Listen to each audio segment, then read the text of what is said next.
औज़ुबिल्लाहि मिनश्शैतानिर्रजीम बिस्मिल्लाहिर्रहमानिर्रहीम सल्लल्लाहु अलैहि वसल्लम। अस्सलाम वालेकुम टू एवरीवन। इस वीडियो में हम लोग मिड को डिस्कस करेंगे जो आप लोगों के साथ कंडक्ट हुआ था। आइए देखते हैं सवाल कौन से थे और इसका सॉल्यूशन कैसे ड्राफ्ट किया जा सकता था इजीली। सबसे पहला सवाल हम लोग देख रहे हैं, क्वेश्चन नंबर 1 इजी था और 4 मार्क्स की टेस्टिंग आपसे कर रहा था। नायरोबी ने ऑफर की कि वो अपनी गोल्ड की ज्वेलरी बेचना चाहती है टोक्यो को 3 लाख रुपए के हिसाब से, और उसने ये ऑफर की है बाया लेटर जो कि टोक्यो तक पहुंचा 16 को। हम ये कह सकते हैं कि 16 तारीख वाले दिन ऑफर कम्युनिकेट हुई है। टोक्यो ने ये लेटर एक्सेप्ट किया और लेटर पढ़ने के बाद उसने 18 तारीख को अपनी रजामंदी जाहिर करके भेज दी। टोक्यो ने लेटर पोस्ट कर दिया 18 को। सवाल ये है कि जो हमारी एक्सेप्टेंस है, ऑफर कब एक्सेप्ट होगी, ये डिटरमिन करता है कि लेटर उस तक पहुंचा है या नहीं होगा। बिकॉज एक्सेप्टेंस की कम्युनिकेशन उसी वक्त पूरी होती है जब वो लेटर पहुंच जाए, तभी एक्सेप्ट होगा। तो नायरोबी ने लेटर भेजा टोक्यो को और टोक्यो ने जवाब भेजा नायरोबी को। ऑफर पूरी हो गई थी 16 वाले दिन। ऑफर पूरी हो गई थी 16 को। टोक्यो ने जब लेटर ड्राफ्ट करके भेज दिया, उसने नायरोबी को बाउंड कर दिया, वो बाउंड हो गई। और जब नायरोबी तक खत पहुंचेगा, जब वो खत खोल के पढ़ेगी, तब जाके टोक्यो ने बाउंड होना। तो बाउंड होने से पहले पहले एक्सेप्टेंस जो है उसको हम रिवोक कर सकते हैं। तो अगर लेटर ऑलरेडी रिसीव्ड हो चुका हो, अगर लेटर उस तक पहुंच चुका हो, तब तो मैं अपनी ये ऑफर रिवोक नहीं कर सकती, तब मैं इसको रिवोक नहीं कर सकती। और अगर नायरोबी तक ये खत ना पहुंचा हो, नायरोबी तक अगर ये खत ना पहुंचा हो, तब इसको हम रिवोक कर सकते हैं। तो ये वाली बात आप लोगों ने लिखनी थी। सबसे पहले लॉ आना था, लॉ के बाद आपने सिनेरियो को एक्सप्लेन करते हुए पार्ट ए और पार्ट बी का आंसर देना था सेपरेट पेज के ऊपर। जी, सेपरेट पेज वाज मस्ट, जो कि आई होप आप सब लोगों ने किया होगा। अदरवाइज अगर आप लोग एक पेज पे कर रहे हैं तो इसको कैंसिल आउट कर दिया जाएगा, यहां पे भी और आई कैप में भी। तो क्वेश्चन नंबर 1 वाज इजी, और ये चैप्टर नंबर जो है वो आपका ऑफर, वहां से हमने उसको लिया। आगे चलते हैं और देखते हैं क्वेश्चन नंबर 2, स्पेन बिस्किट्स। एक बहुत मजे का सवाल था। Again 5 number. पहले हम वो एरियाज देख रहे हैं जो कि थोड़े इजी सवाल थे। स्पेन बिस्किट्स ने एग्री किया कि वो 2500 किलो मोल्टेड चॉकलेट देंगे रियो डिलाइट्स को। स्पेन ने ये एग्रीमेंट कर लिया, कॉन्ट्रैक्ट कर लिया। According to the agreement the date of delivery was 31 December 2021। Agreement के अंदर डेट मेंशन्ड है कि तुमने 31 वाले दिन सप्लाई करना है। However on due date Spain refuse कर गया, उसने परफॉर्मेंस से इनकार कर दिया, रिफ्यूजल आ गई, कॉन्ट्रैक्ट परफॉर्म नहीं हो सका। दूसरी पार्टी बैकआउट कर गई, उसने ब्रीच कर दिया। There was a breach. अब देखते हैं रिक्वायरमेंट क्या क्या है 3 नंबर के लिए और 2 नंबर के लिए। Let's have a look. Part A again अलग पेज पे होगा। Under the provision of the contract act 1872 discuss करें rights of Rio delight in the above situation assuming that time was essence. नहीं जी, उसने कहा कि टाइम एसेंस है और अब आपने राइट्स बताने हैं रियो डिलाइट के, जिसके साथ धोखा हुआ है क्योंकि स्पेन ने उसको 2500 किलो चॉकलेट नहीं भेजी। एग्रीव्ड पार्टी रियो है, तो अब एग्रीव्ड पार्टी जो है, जो प्रोमिजी है इस केस में, he has the right to either accept the chocolate before और आफ्टर द डेट, बाद में एक्सेप्ट कर ले, या कॉन्ट्रैक्ट को खत्म कर दे, उसको वॉइडेबल बना के रिस्काइंड कर दे, खत्म कर दे। तो या तो वो इंसिस्ट कर सकता है कि भाई मुझे चॉकलेट्स प्रोवाइड करें, आप डिलेड सप्लाई कर दें बट मुझे सामान दें, मैं आपकी डिलेड सप्लाई के ऊपर भी सामान एक्सेप्ट कर सकता हूं, मैं कबूल कर लूंगा। या अगर टाइम बहुत ज्यादा एसेंस रखता हो कॉन्ट्रैक्ट के अंदर, तो ये भी डिसाइड किया जा सकता है कि वो परफॉर्मेंस को कबूल ना करे और आपसे कंपनसेशन मांगे, आपसे डैमेजेस मांगे, जो ऑर्डिनरी और स्पेशल डैमेज उसको इनकर हुआ है वो ले आपसे, क्योंकि आपने कॉन्ट्रैक्ट को फुलफिल नहीं किया। बट याद रखना है कि वो रिमोट डैमेजेस यहाँ पे क्लेम नहीं कर सकता, क्योंकि सवाल ने बताया नहीं कि डैमेज कितना है और कितना हो सकता है, और सवाल ने ये भी नहीं बताया कि अगर चॉकलेट ना मिलती टाइम पर तो आगे क्या होता। तो स्पेशल डैमेज की तरफ हम लोग कम से कम जाने की कोशिश करेंगे। हाँ, ये बता देंगे कि वो कंपनसेशन या डैमेज हमसे डिमांड कर सकता है। This was part A. Now let's have a look at part B. Part B में क्या हो रहा है? पार्ट बी में वो कह रहा है what would be your answer to A if Spain biscuit supplied the cans on 12 January 2021। जो उसने मोल्टेड चॉकलेट के कैंस भेजने थे वो उसने 12 तारीख को भेज दिए। चाहिए कब थे? 31 को। भेज कब दिए? 12 को। और स्पेन ने एक्सेप्ट कर ली परफॉर्मेंस, बट उनको लॉस हो गया डिलेड सप्लाई पे। अब क्या होगा? क्या यहां पे रियो को ये इंटाइटलमेंट मिल सकती है कि वो परफॉर्मेंस को एक्सेप्ट कर ले other than the agreed time? तो यस, चूंकि नॉन फुलफिलमेंट हो रही है, यहां पे he is not entitled for any compensation. कुछ नहीं मिलेगा आपको यहां पे, आपको कुछ नहीं मिलने वाला यहां पे, अनलेस आपने नोटिस दे दिया हो कि भाई जो टाइम है that is essence of contract. तो ये आपने 2 नंबर के लिए लिख देना था। अगेन परफॉर्मेंस वाले एरिया से ये सवाल आया। पहला सवाल था ऑफर वाले एरिया से, सेकंड सवाल है परफॉर्मेंस वाले एरिया से। देन आगे चलते हैं क्वेश्चन नंबर 3 की तरफ। कोशिश करेंगे इसको सिक्वेंशियल रखें ताकि आपको मसला ना आए बार बार पेजेस के अंदर कलाबाजियां खाने में। Again 5 number. तो 5-5 नंबर के लिए हम लोगों ने डिफरेंट कॉन्सेप्ट्स को टेस्ट किया। देखते हैं यहां पे क्या बात हो रही है। You are working as a mercantile lawyer. ले जी, आपको हमने मर्केंटाइल लॉयर बना के पेश कर दिया, और चूंकि आप एक मर्केंटाइल लॉयर हैं तो आपके पास ट्रेडिंग के और बिजनेस के केस आएंगे, और आप काम कर रहे हैं हाइस्ट एसोसिएट्स के अंदर।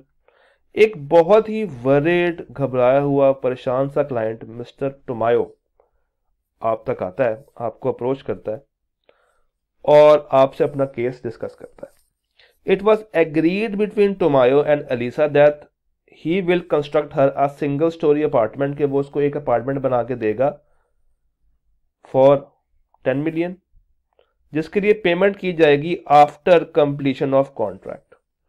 यानी पेमेंट कब होगी? जब कॉन्ट्रैक्ट कंप्लीट हो जाएगा।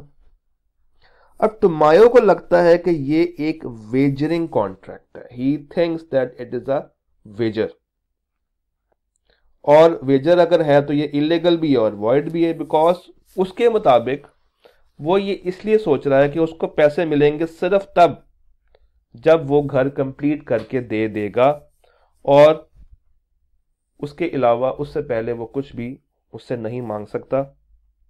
और ये जो इवेंट है ये कनेक्टेड भी है और कॉन्ट्रैक्ट का एक इंटीग्रल पार्ट है। वो इसको वेजर मान रहा है। असल में ये वेजर नहीं है। आपको पता है कि वेजर किसके साथ हमेशा मिक्स होता है? ये हमेशा मिक्स होता है कॉन्टिंजेंट कॉन्ट्रैक्ट्स के साथ। असल में ये कॉन्ट्रैक्ट वेजर नहीं है, ये कंटिंजेंट कॉन्ट्रैक्ट है। क्योंकि कंटिंजेंट कॉन्ट्रैक्ट में जो फ्यूचर इवेंट है वो कोलैटरल होता है, अनसर्टन है और परफॉर्मेंस हैपनिंग या नॉन हैपनिंग पर डिपेंड कर रही होती है ऑफ फ्यूचर इवेंट। तो पार्ट ए में आपने आइडेंटिफाई करना था वो तमाम कैरेक्टरिस्टिक्स जो आप टोमायो को बताएंगे कि भाई ये वेजर नहीं है, ये कंटिंजेंट कॉन्ट्रैक्ट है। और ये बताने के बाद आप उसको मुतमईन करेंगे 2 नंबर के लिए कि भाई मेरे अगर ये सारी बातें पूरी हो रही हैं तो फिर ये वेजर नहीं है, तुम ज़्यादा परेशान घबराओ मत। फिर part B, are there any demarcations between the contract identified in part A and the one referred by Tomayo, by which you will satisfy Tomayo that contract he has entered into is not a wagering। 3 number. सवाल ने पूरी की पूरी कलाबाजियां लगवाई। सवाल ने इतनी मुश्किल अंग्रेजी में आपको डाल दिया कि आप ये भूल गए कि वो सिंपल ये पूछना चाह रहा है कि कंटिंजेंट में और वेजरिंग के अंदर जो डिफरेंस है वो बता दें। वो कह रहा है are there any demarcations between the contract, जो कि वो आइडेंटिफाई कर रहा है। वो कौन सा कर रहा था? वो आइडेंटिफाई कर रहा था इसको बतौर वेजर, और आपने उसको बताया, सेटिस्फाई किया कि भाई ये वेजर नहीं है, कंटिंजेंट है। अब डिफरेंस बता दें, क्या कोई डिमार्केशन है, क्या कोई डिफरेंस है इन दोनों कॉन्ट्रैक्ट में? तो वो डिफरेंस आपने बता देने से 3 नंबर के लिए वो पूरा का पूरा टेबल आपने यहाँ पे प्रोड्यूस कर देना था, इसके अंदर आप बताते हैं उसकी वैलिडिटी, उसका interest, uncertain event, reciprocal promises. Technically ये सवाल कंटिंजेंट कॉन्ट्रैक्ट्स के एरिया को और at the same time wagering को टारगेट कर रहा था फॉर 5 मार्क्स। कंसेप्चुअल सवाल था। आई होप आप लोगों ने इसमें अच्छा परफॉर्म किया होगा। लें जी, एक स्टेप मजीद आगे की तरफ जाते हैं। Sergio limited. सवाल लंबा लग रहा है तो मैं इसकी पहले रिक्वायरमेंट देख लेता हूँ। रिक्वायरमेंट है कि what punishments can be given. अच्छा, पनिशमेंट यानी कि वो डैमेजेस की बात नहीं कर रहा, पेनल्टीज शायद बात कर रहा हो। और नीचे नीचे उसने जिक्र कर दिया मनी लॉन्ड्रिंग का। मुझे मेरा एरिया मिल गया कि अब मुझे इसको एक्सप्लेन करना है with reference to money laundering, यानी कि मैं कॉन्ट्रैक्ट एक्ट से बाहर हूँ। ये सवाल कॉन्ट्रैक्ट एक्ट का नहीं है, अब मुझे उसके मुताबिक नहीं सोच रहा, मुझे मनी लॉन्ड्रिंग के मुताबिक सोचना है। सवाल पढ़ते हैं जनाब। सवाल में क्या डिस्कशन है? Sergio limited was in business of running a restaurant in Lahore और एवरेज सेल्स थी उसकी 2 लाख पर डे, इतनी हो जाती हैं।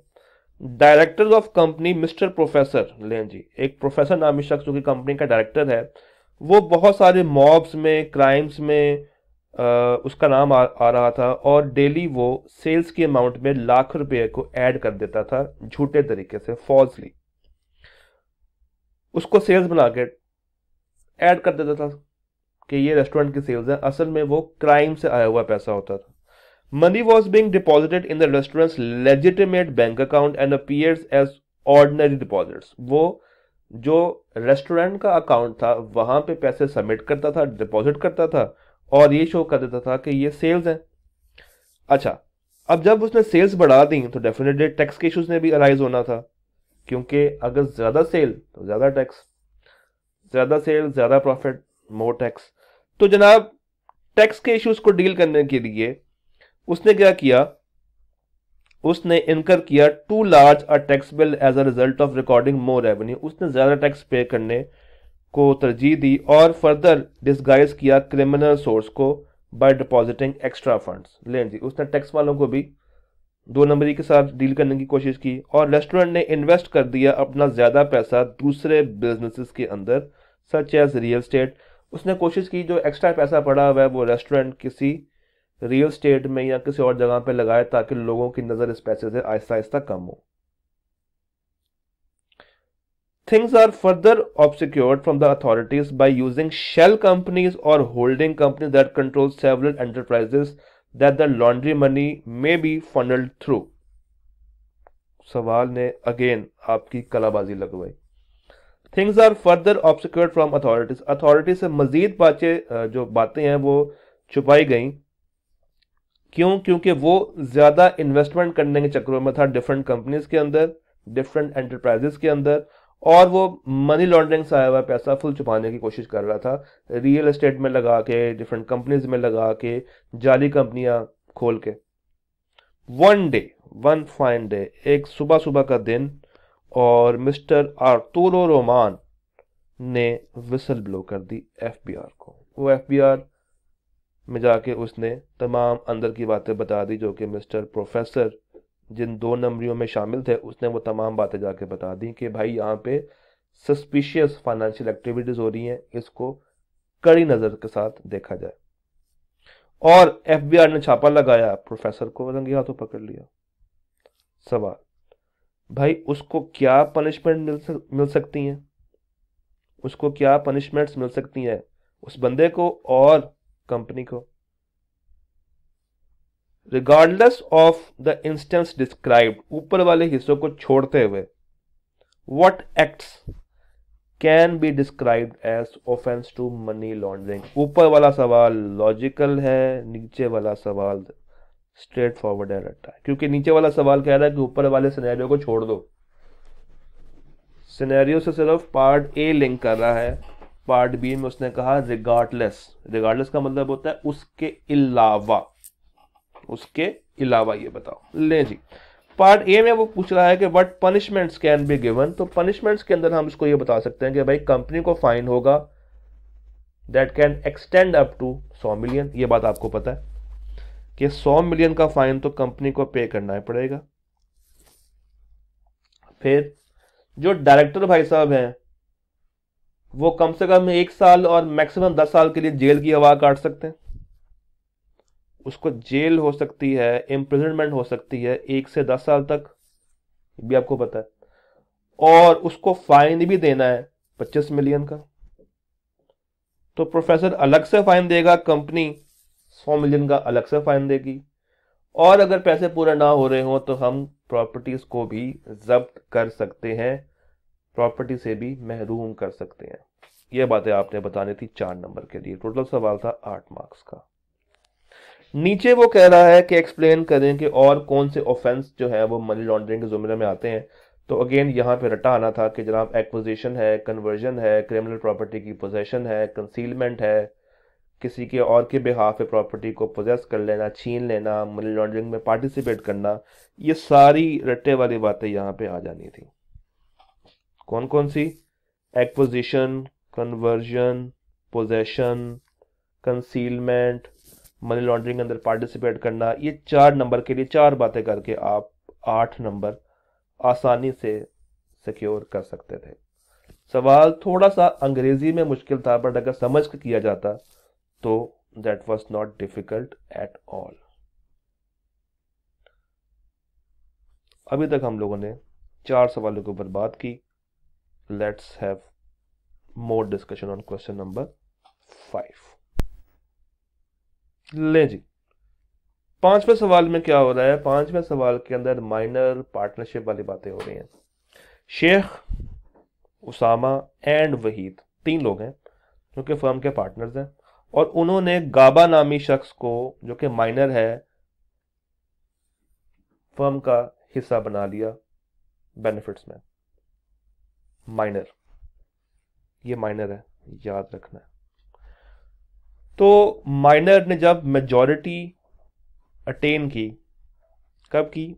6 मार्च। He became aware of the fact that he has been admitted to the benefits of the firm on 16 अगस्त 2017। मार्च में वो 18 साल का हुआ और उसको पता चला 16 अगस्त को कि भाई वो तो अब फर्म के बेनिफिट्स में हिस्सा है।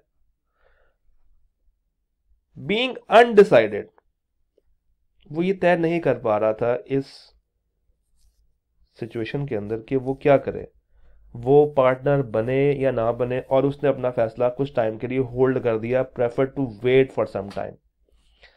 27 फरवरी वाले दिन लें जी, इतने ज़्यादा अरसे के बाद फर्म को हैवी लॉस हुआ, एक अनफॉर्सीन इवेंट हो गया, शेख उसामा वहीद तीनों पार्टनर्स ने इन्फॉर्म कर दिया अब उस मेजर को, जो कि अब मेजर बन चुका है, इस लॉस का, और कहा कि जनाब अब तुम्हारा कैपिटल 40% से रिड्यूस होगा। बताइए उस नए मेजर के राइट्स और लायबिलिटीज। पहली बात तो ये कि माइनर जो है उसको लॉ ये कहता है कि भाई तुम पब्लिक नोटिस दो अपनी इंटेंशन का, अपनी नीयत का, कि तुम पार्टनर बनना चाहते हो या नहीं। कब? मेजॉरिटी की एज जो कि 6 मार्च है, इससे 6 महीने के अंदर अंदर, या जब तुम्हें पता चले कि तुम फर्म के बेनिफिट्स में हिस्सेदार हो, उससे 6 महीने के अंदर अंदर। वो थी 16 अगस्त, अर्लियर ऑफ। गाबा जो है वो फर्म का पार्टनर बन रहा है after 6 months of the date on which he became aware of the facts, यानी कि 16 फरवरी, 16 फेब बनेगी ना, जरा निकालें, 16 अगस्त से काउंट करें, 6 माह, सितंबर, अक्टूबर, नवंबर, दिसंबर, जनवरी, फरवरी, तो 16 अगस्त प्लस 6 मंथ्स, ये बन जाएंगे आपके 16 फेब। तो भाई अब तो वो लायबल है। क्यों? क्योंकि ये वाकया कब हो रहा है? 27 को। वाकया कब हो रहा है? 27 को। क्योंकि लॉ ने क्या कहा है? Within 6 months of letter. तो 6 मार्च 16 अगस्त, बाद में कौन हो रहा है? 16 अगस्त।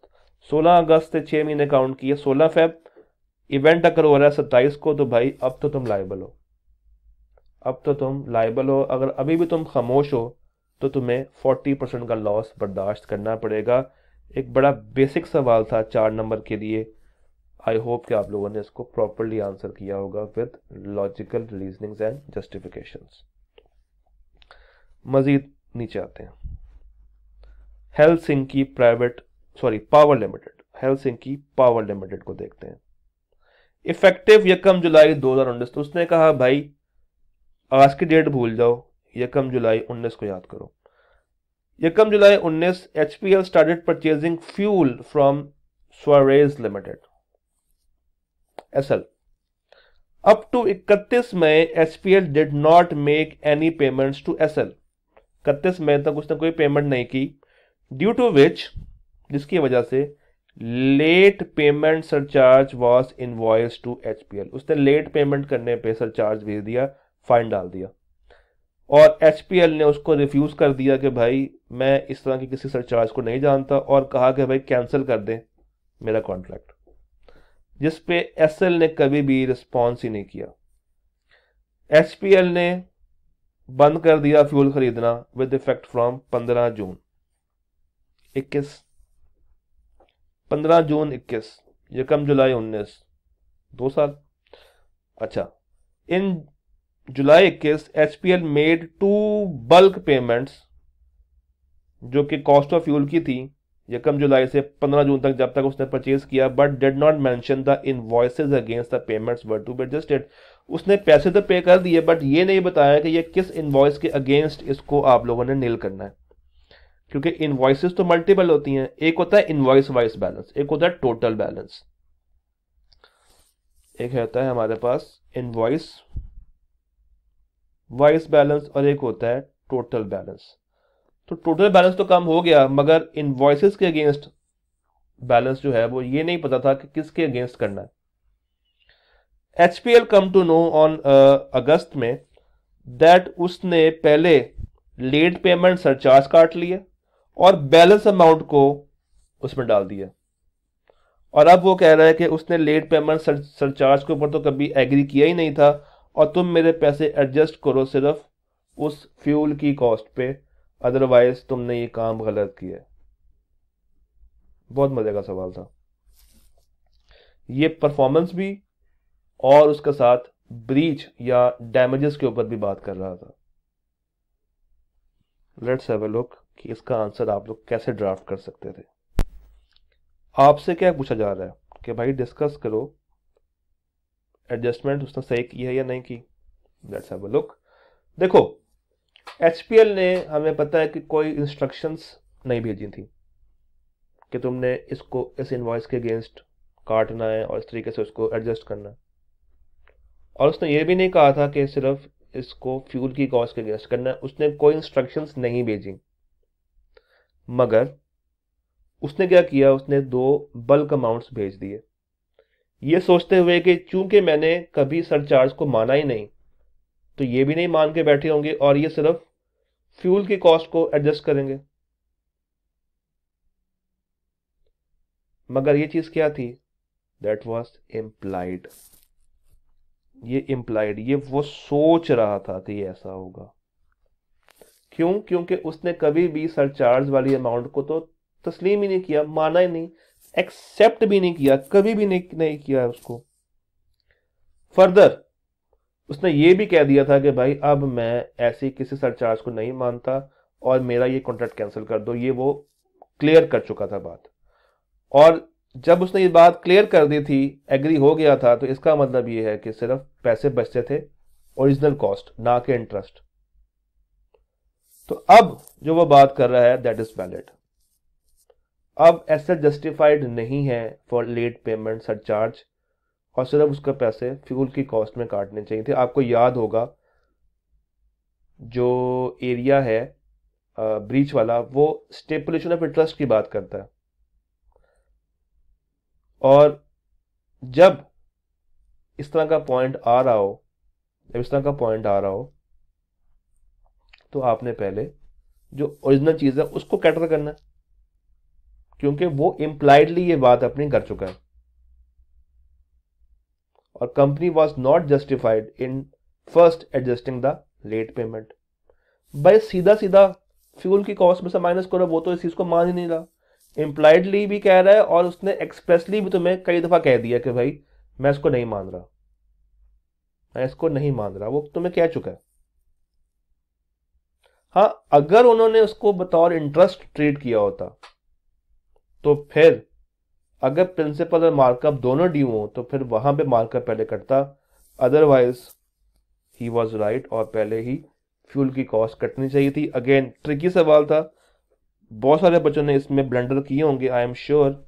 And after seeing the solution I hope कि आप इसको दोबारा से अटेम्प्ट करेंगे। दैट शुड बी री अटेम्प्टेड, फॉर 6 मार्क्स हमने इसको घुमा दिया था पूरा। आगे चलते हैं। ले जी, 3 रट्टे वाले सवाल के भाई ऑपरेटर क्या होता है, स्टेट बैंक कब रिवोक कर सकती है, और what operational arrangements shall be established by an operator of a DPS. I don't think so के 11 नंबर मुश्किल थे अगर आपने ये एरिया तैयार किया हुआ था कि भाई ऑपरेटर क्या होता है। ऑपरेटर मीन्स कोई भी फाइनेंशियल या अदर इंस्टीट्यूशन जिसको ऑथराइज किया हो स्टेट बैंक ने कि तुमने ऑपरेट करना है बतौर डीपीएस, और डीपीएस क्या है, डेजिग्नेटेड पेमेंट सिस्टम। इसी तरह एसपीबी कब कब रिवोक कर सकती है, वो एक लिस्ट आपके पास मौजूद है, 5 बातें वो करती है लिस्ट। जब सीज हो जाए, इंफॉर्मेशन फर्निश ना की हो, इस तरह की बातें, बाउंड अप हो जाए, टर्म्स के अंदर कंट्रावेंशन आ जाए, वो सारी बातें आपने 5 नंबर के लिए यहाँ पे लिख देनी थी। और सी पार्ट में 4 नंबर के लिए मजीद आपने बताना था कि और कौन कौन सी ऑपरेशनल अरेंजमेंट्स ली जा सकती हैं। दैट वाज अ प्योर रट्टा, 11 नंबर का रट्टा, बट सिर्फ उन बच्चों के लिए काम आया होगा जिन्होंने इस एरिया को तैयार भी किया होगा। अगर आपने तैयार नहीं किया तो माजरत के साथ आपने ये 11 नंबर लूज किए होंगे। List down any 6 circumstances in which sharing of profits of partnership does not make a person and partner। भाई सिर्फ पैसे देने से तुम पार्टनर नहीं बनोगे। पैसे तो आप लेंडर को भी दे सकते हैं, सर्वेंट को भी दे सकते हैं, एजेंट को भी दे सकते हैं, डिसीज की विडो को भी देख सकते हैं, उसके बच्चों को भी देख सकते हैं, माइनर को भी दे देते हैं, तो सारी चीज़ें आप अगर सब में प्रॉफिट बांट रहे हैं तो इसका मतलब ये नहीं कि आप सबको फर्म का पार्टनर बना रहे हैं। 6 नंबर के लिए किताब में एक लिस्ट दी हुई है, वो आपने यहाँ पे लिखनी थी। वहां पे तो खैर बहुत सारी बातें हैं, 10-12 बातें की हुई हैं, आपने यहाँ पे सिर्फ 6 बातें उसमें से कर देनी थी। ये होता है फायदा, जब आपको मल्टीपल एरिया से सवाल दिए जाए ना तो आप पे थोड़ा सा प्रेशर बिल्ड होता है। आप एक एक्ट से निकल के दूसरे एक्ट में जंप करते हो, फिर वापस पहले वाले में आते हो, फिर उसके एसेंशियल्स में जाके देखते हो कौन सा सवाल कहाँ से आ रहा है। जब दिमाग कलाबाजियां लगाए ना 3 घंटों में, इसका मतलब है कि आप अच्छे वे से तैयार कर रहे हो। ले जी, Bogota engaged in the fishing business, और उसके अच्छे ताल्लुकात हैं एंजल के साथ। ये फरिश्ता नहीं, ये एक शख्स का नाम है। Is a seasoned and well known banker, जो कि एक बैंकर है। नहीं, 2 पर्सन हो गए, एक है मिस्टर बी यानी कि मिस्टर बोगोटा, और एक है मिस्टर एंजल। ये जो बोगोटा भाई साहब है, ये फिशिंग का बिजनेस करते हैं, और एंजल भाई साहब बैंकर हैं। बोगोटा, ये भाई साहब, representing Angel as his partner, asked mister Moscow for the supply of fishing trawler for expansion of fleet of vessels. लें जी, उसने खुद को पार्टनर जाहिर करते हुए एंजल का मॉस्को से रब्ता किया और कहा कि मुझे मजीद फिशिंग ट्रॉलर दे दें ताकि मैं अपना बिजनेस एक्सपैंड कर सकूं। Assume that angel was in knowledge and Bogota have miss represented so. Assume करते हुए कि भाई इसको पता था कि ये ऐसी हरकत कर रहा है, खुद को उसका पार्टनर जाहिर कर रहा है। Moscow on representation of Bogota sold the trawler to Bogota on credit, उसने क्रेडिट पर उसको बेच दिया। सब्सिक्वेंटली बोगोटा डिफॉल्ट कर गया। बताइए क्या एंजल के पास रिकवरी के लिए बात जा सकती है या नहीं? आपको यहां पे याद आया होगा पार्टनर बाय एस्टॉपल या holding out. Partner by estoppel या होल्डिंग आउट। देखो, अगर तो जानते हुए परमिट किया है, अगर तो जानते हुए परमिट किया है तो इसका मतलब ये है कि अब तुम उस बात से मुकर नहीं सकते, और आपने कुछ कहा भी नहीं है, आप खामोश रहे, आपको पता था कि ये हरकत हो रही है। You are quiet at that time, silent at that time. तो भाई अब तुम लायबल हो, तुमने अब पैसे देने हैं मॉस्को को, क्योंकि तुमने अलाउ किया है कि बोगोटा तुम्हारे साथ यानी कि एंजल के साथ खुद को एसोसिएट करे, तुमने उसको अलाउ कर दिया है। पार्टनरशिप बाय स्टॉपल में और होल्डिंग आउट में क्या होता है? यही तो होता है कि अगले बंदे की नजर में तुम उसके पार्टनर तस्वर किए जाते हो, तस्वर किए जाते हो।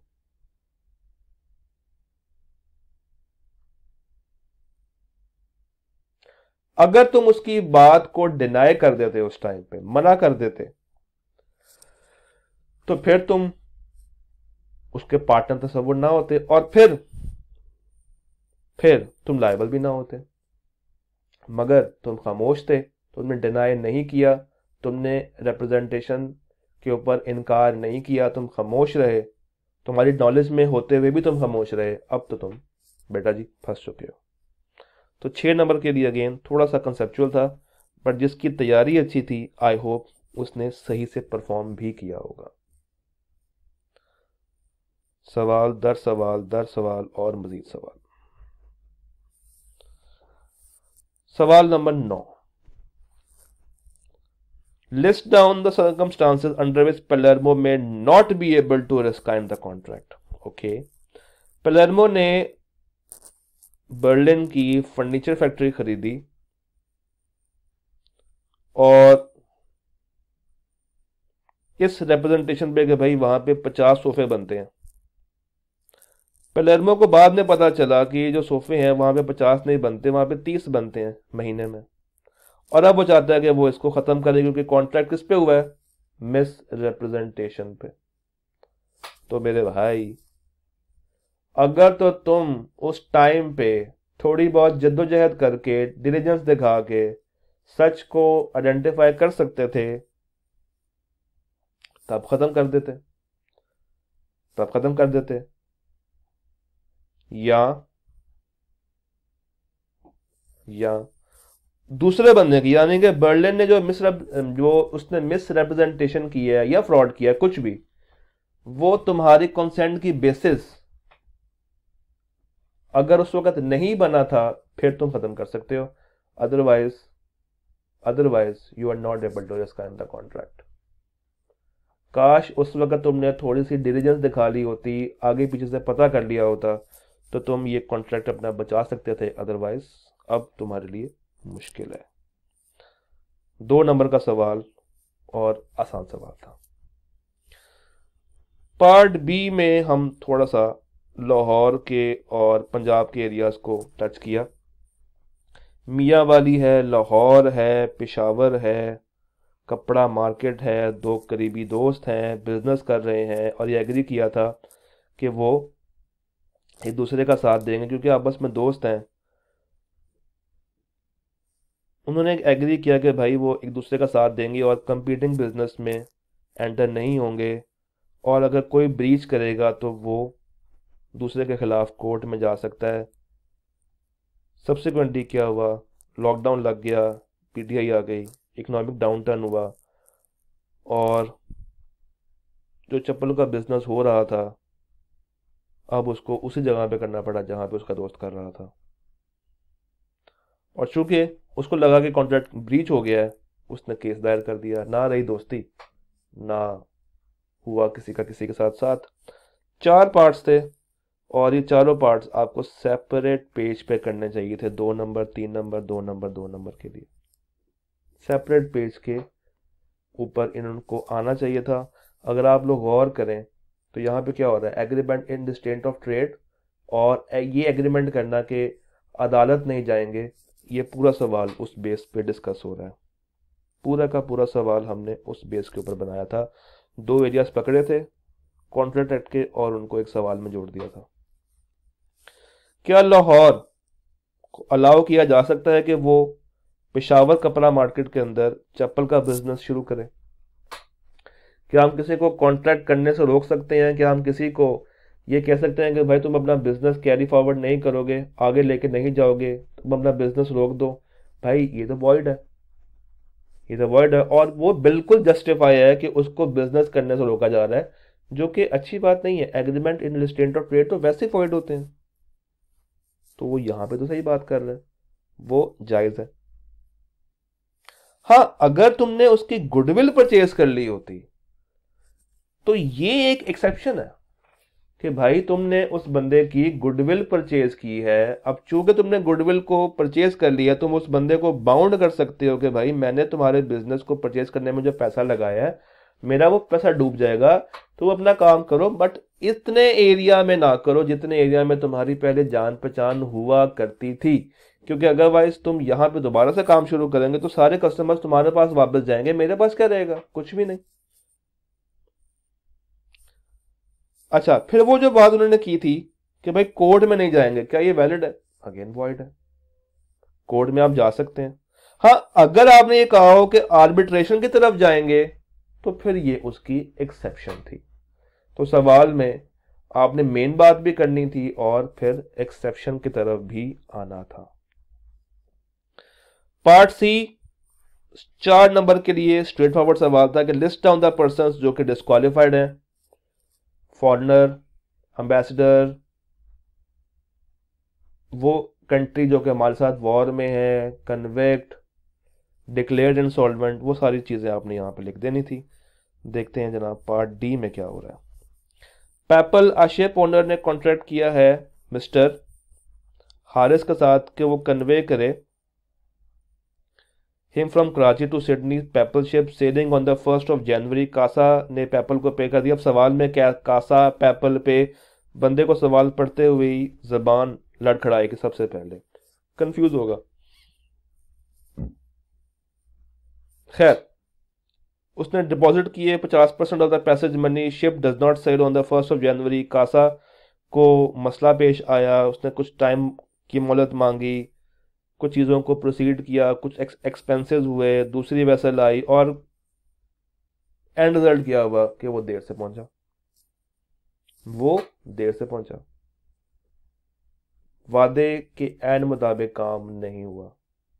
तो यस, अब वो लायबल है कि वो हारिस को पे करेगा इंटरेस्ट के साथ, क्योंकि बात इंटरेस्ट की यहाँ पे हुई है, and expenses to which he is put by the detention in Karachi. अब जो उसको कराची के अंदर लॉस पेश आया वो भी देगा। ब्रीच हो रही ना, सीधी सीधी ब्रीच हो रही है, तो वो तमाम चीज़ें जो ब्रीच के अंदर डैमेजेस वगैरह आएंगे और इंटरेस्ट समेत अब उसको देने पड़ेंगे। हाँ, रिमोट चार्जेस नहीं देगा, जितना ऑर्डिनरी स्पेशल वगैरह बन रहा है वो उसको देना पड़ेगा। तो ये बातें करने के 3 नंबर आपको मिल जाने थे, सिर्फ ये बातें और 3 नंबर आपके पॉकेट में। था ना मजे का सवाल? आगे चलते हैं, सवाल नंबर 10 की जानब हम लोग गामजन हैं। सवाल नंबर 10 का पहला पार्ट, उसमें 3 बातें थी और आपने आइडेंटिफाई करनी थी अथॉरिटीज। उसामा ने लिखा मैसम को कि रईद जो है वो ऑथराइज्ड है कि वो उसकी गाड़ी बेच सके, यानी कि उसामा की गाड़ी बेच सके। ये मैं ऑथराइज कर रहा हूं रईद को, और मैं किसको बता रहा हूं? मैसम को। और फिर मैंने या उसामा ने रिमूव कर दिया रईद को उसकी एजेंसी से, और रईद ने गाड़ी 4 लाख की मैसम को बेच दी। पहले उसको बताया, बाद में रिमूव कर दिया, और फिर उसने गाड़ी बेच दी उसी बंदे को जिसको मैंने पहले बताया था, बट मैंने खत्म करने के बाद उस बंदे को नहीं बताया। मैं प्रिंसिपल क्या लायबल हूं? मैं लायबल हूं। किसको लायबल हूं? Third party. थर्ड पार्टी कौन है? मैसम। क्योंकि थर्ड पार्टी यानी कि मैसम के पास रीजनेबल रीजंस है इस चीज को मानने के कि भाई दूसरा बंदा यानी कि रईद मेरा एजेंट है। क्यों? क्योंकि मैं उसको डायरेक्ट मुंह से बता चुका हूं कि ये बंदा मेरा एजेंट है। हाँ, एजेंसी खत्म करने के बाद बस नहीं बताया, उसको नॉलेज नहीं है कि ये एजेंसी खत्म हो चुकी है। तो yes, he has the authority, he has the authority. ये सेल बाइंडिंग है मेरे पे। और रईद के पास कौन सी अथॉरिटी थी? Ostensible. Ostensible, not actual authority. तो ऑस्टेंसिबल, नॉट एक्चुअल। आगे क्या हुआ?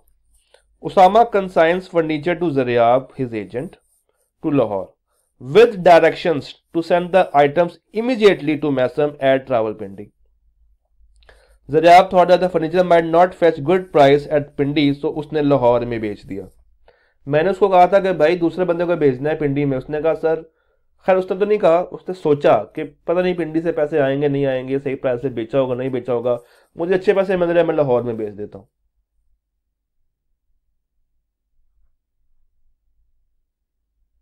क्या कोई इमरजेंसी थी? इमरजेंसी तो नहीं थी, एक कॉन्ट्रैक्ट पहले हुआ था। तो हम ये नहीं कह सकते कि उसने इमरजेंसी में काम किया। कोई रियल इमरजेंसी एग्जिस्ट नहीं करती थी। हमने अगर अपने एक एजेंट को कुछ इंस्ट्रक्शंस पास ऑन किए तो भाई तुम्हारा काम है उन इंस्ट्रक्शंस के ऊपर आंख बंद करके यकीन कर लेना। तो भाई करो करो, डेफिनेटली करो। तो यहां पे कोई रियल इमरजेंसी नहीं थी, एजेंट ने गलत किया, उसके पास अथॉरिटी नहीं थी, थी नहीं। ओके। फिर Usama owns a shop in Quetta, living himself in Karachi and visiting to shop occasionally. The shop is managed by Fasi and is in the habit of ordering goods from Hashir in the name of Usama for the purpose of the shop and also paying for them with Usama's funds and Usama's knowledge.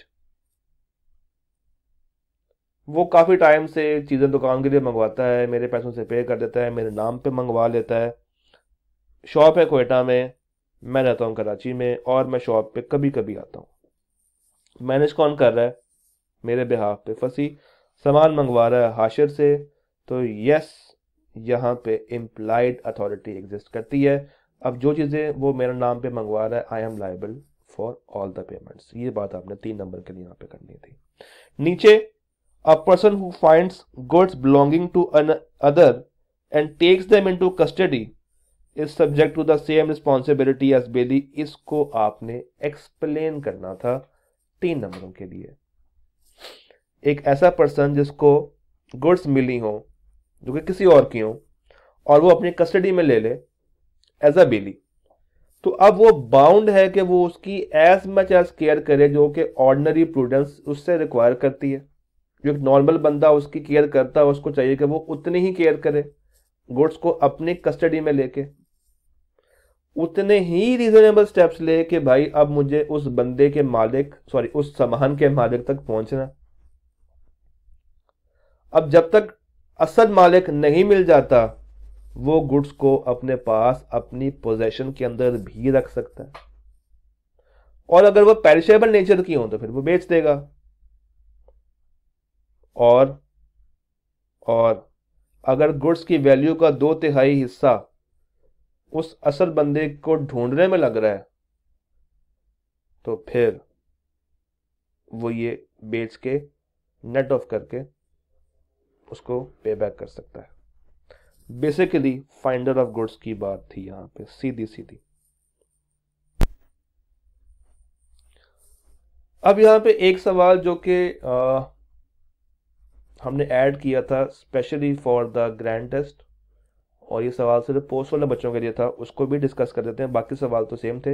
MCQs को मैं discuss नहीं करूंगा क्योंकि वो दोनों groups के different हैं और उनके सोल्यूशन भी आपके पास हैं। कोई मसला होगा तो आप उसको व्हाट्सएप ग्रुप के अंदर डिस्कस कर सकते हैं। ये सवाल जो कि एक एक्स्ट्रा सवाल था फॉर ग्रैंड टेस्ट, उसको ज़रा डिस्कस करते हैं और फिर इस वीडियो को एंड करते हैं। लें जी, हमें मिल चुकी है इजाज़त कमेंट करने की। लाइबिलिटीज बतानी थी, a partner for the acts of firm, wrongful acts और मिस एब्डिकेशन ऑफ मनी। भाई रट्टा है।